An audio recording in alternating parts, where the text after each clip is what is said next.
बाबा खाटू श्याम, हारे का सहारा लखदातार खाटू श्याम जी।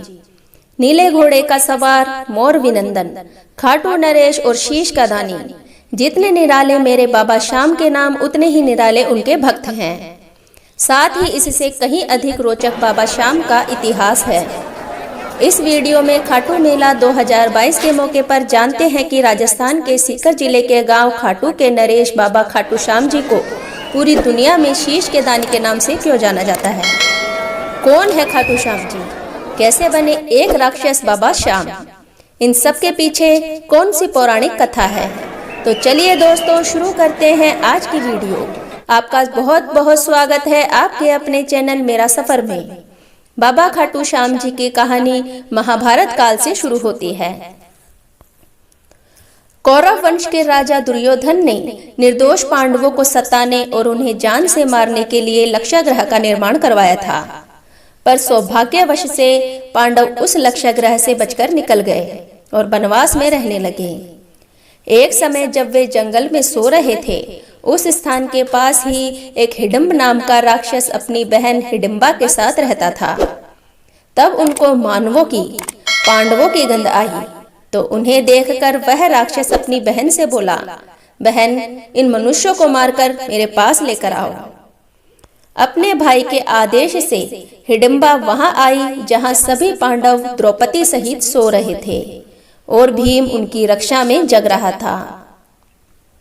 भीम के विशाल रूप यौवन को देखकर हिडिंबा उस पर मोहित हो गई और मन ही मन यह सोचने लगी कि मेरे लिए उपयुक्त पति यही मनुष्य हो सकता है। उसने अपने भाई की परवाह किए बिना मन ही मन भीम को अपना पति मान लिया।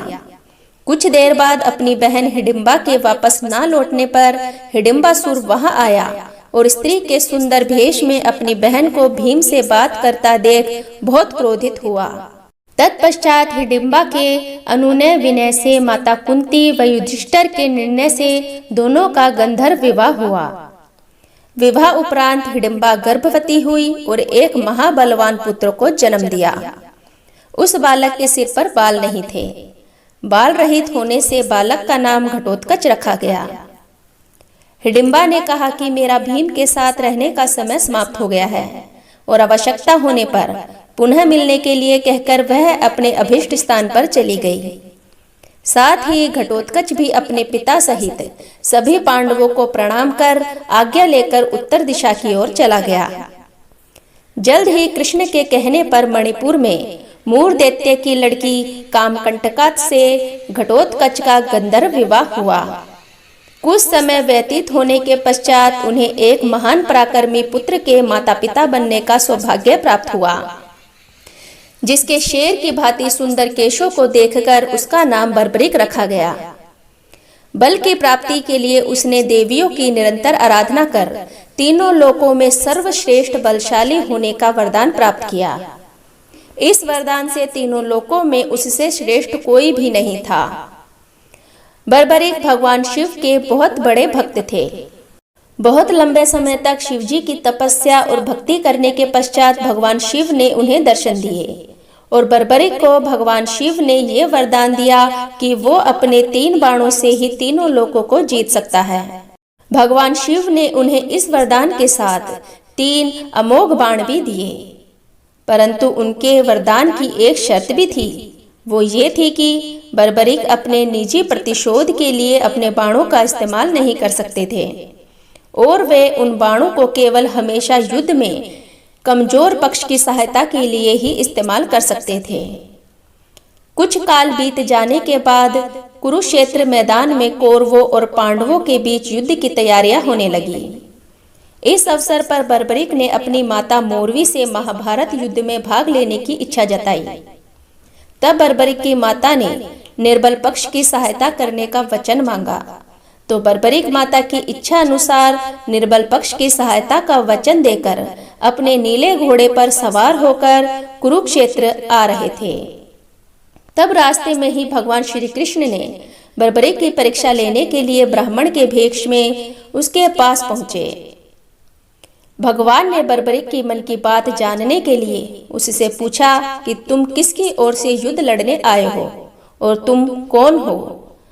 तब बर्बरिक ने कहा कि मैं कमजोर पक्ष की तरफ से युद्ध लड़ूंगा। भगवान ने बर्बरिक से हंसकर कहा कि तुम 3 बाणों से युद्ध लड़ने आ गए, इनसे भला युद्ध कैसे लड़ पाओगे।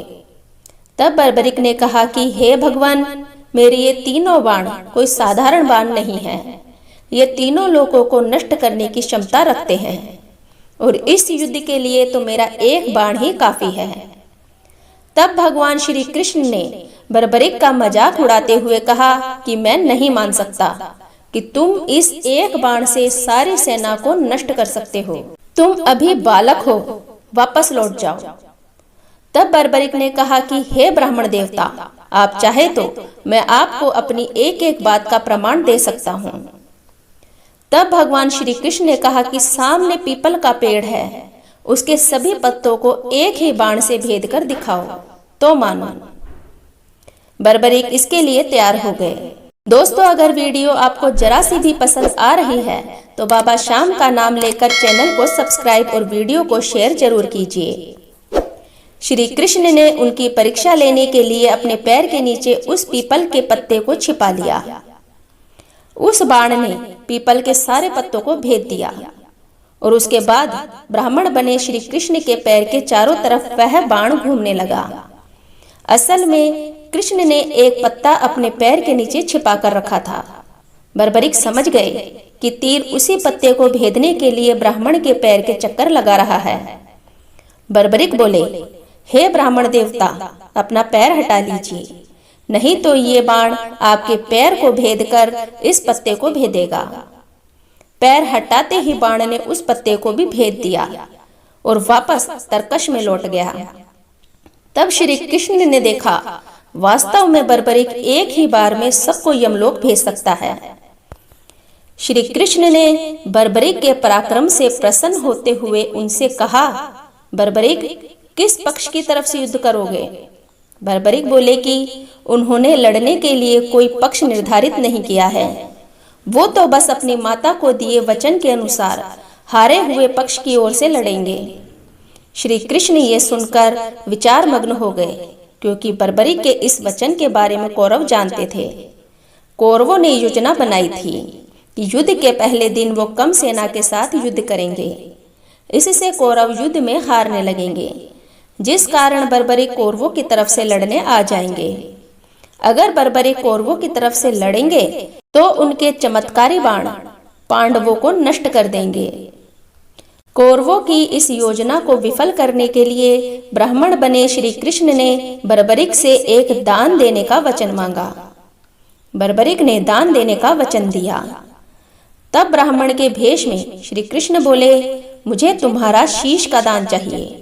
यह सुनकर बर्बरिक स्तब्ध रह गए और बोले, मैं अपना वचन सहर्ष पूरा करूंगा, पर सत्य कहो, आप कौन हो। तब श्री कृष्ण ने अपना विराट स्वरूप बताते हुए कहा कि मैंने यह सोचा कि यदि तुम युद्ध में भाग लोगे तो दोनों कुल पूर्णतः नष्ट हो जाएंगे और धर्म की स्थापना नहीं हो पाएगी। तब बर्बरिक ने कहा कि आपके दर्शन पाकर मेरा जीवन धन्य हो गया। आप मेरा शीश का दान तो ले लो, पर मेरी एक इच्छा है, वह पूरी कीजिए। मैं युद्ध को आखिरी तक देखना चाहता हूँ। तब भगवान ने कहा, तुम्हारी यह इच्छा अवश्य पूरी होगी। तब बर्बरिक ने हंसते हंसते अपना शीश धड़ से काटकर दे दिया। शीश को अमृत जड़ियों के सहारे पहाड़ के ऊंचे शिखर पर पीपल वृक्ष पर स्थापित कर दिया गया। 18 दिन तक चले युद्ध में पांडवों को विजय प्राप्त हुई, साथ ही उन्हें अपनी जीत पर घमंड हो गया। तब कृष्ण ने उन सबको लेकर वहां गए जहां बर्बरिक का सिर स्थापित था। बर्बरिक के सामने पांडव अपनी अपनी वीरता का बखान करने लग गए। तब बर्बरिक के सिर ने कहा कि आप सबका घमंड करना व्यर्थ है। बर्बरिक के शीश ने बताया कि युद्ध में श्री कृष्ण का सुदर्शन चक्र चल रहा था, जिससे कटे हुए वृक्ष की तरह योद्धा रणभूमि में गिर रहे थे। द्रौपदी महाकाली के रूप में रक्तपान कर रही थी। इसके बाद बर्बरिक चुप हो गए और आकाश से फूलों की वर्षा होने लगी। तब भगवान श्री कृष्ण ने प्रसन्न होकर बर्बरिक को वरदान दिया कि कलयुग में मेरी ही शक्ति तुम में निहित होगी। देवगण तुम्हारे मस्तक की पूजा करेंगे।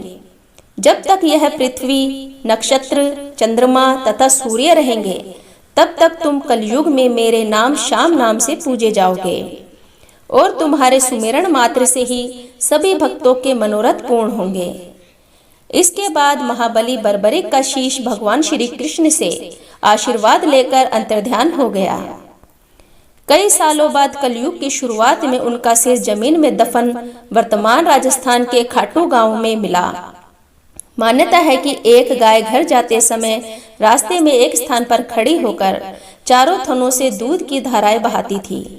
जब ग्वाले ने यह दृश्य देखा तो सारा वृतांत गांव वालों को सुनाया। इस चमत्कारी घटना को देखते हुए स्थानीय गांव वालों ने उस जगह को खोदा तो उस शीश को बाहर निकाला। उस सिर को एक ब्राह्मण को सौंप दिया गया, जिसने कई दिनों तक उसकी पूजा की, जब तक कि कोई चमत्कार न हो जाए।